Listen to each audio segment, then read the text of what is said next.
You better be careful, motorcycle riders. The EPA might be after you for being a major carbon emitter. So we'll have to watch out with that.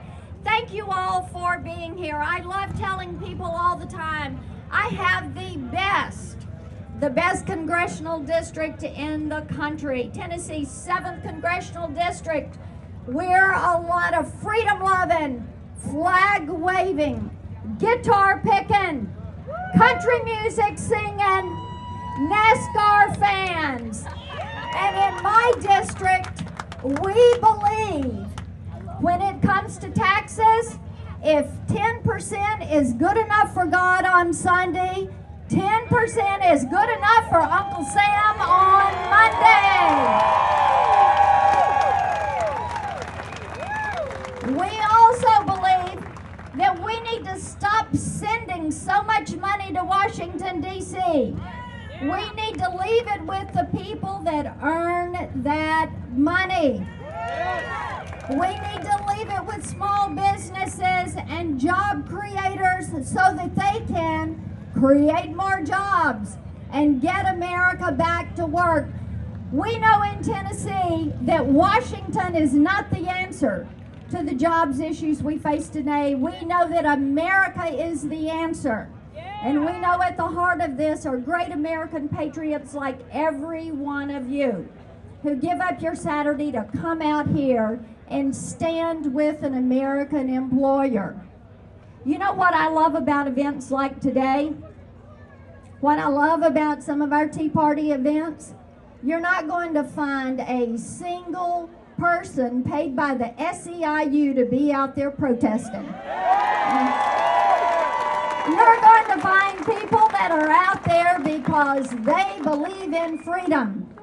And what they want to do is to hear freedom ring. And we know as long as government is reaching into our lives and reaching into our pocketbooks and is burdening us, you're not going to hear that.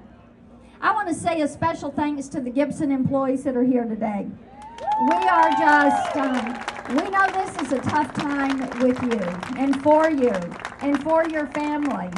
So thanks for hanging in there. I have to tell you, as I have talked to people around the country about the situation that occurred at Gibson, what I've heard from people is, my goodness, if it happened to Gibson, it could happen to me. And that is why people around the country are watching, those of us here in Tennessee, and watching how we respond, watching how we stand with our friends and neighbors, as Ken was saying. And it's important for us to do this. I think the American people are fed up with overtaxation. I think the American people are fed up with overregulation. I think the American people are fed up with selective and excessive enforcement. And I think the American people are looking at Washington and saying, enough is enough. It is time that we shrink the federal government and send power back to our states and our communities.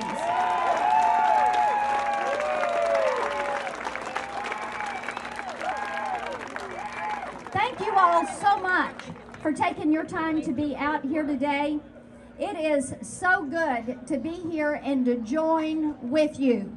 We know in order to get this government back on track that we've got to have the American people look at the federal government and say, federal government, get out of the way, and remember, federal government, do no harm.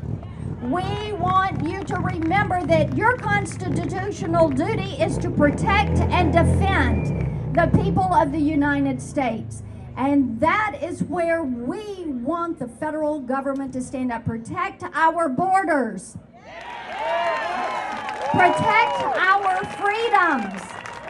And make certain that we secure liberty and prosperity and great American companies for future generations.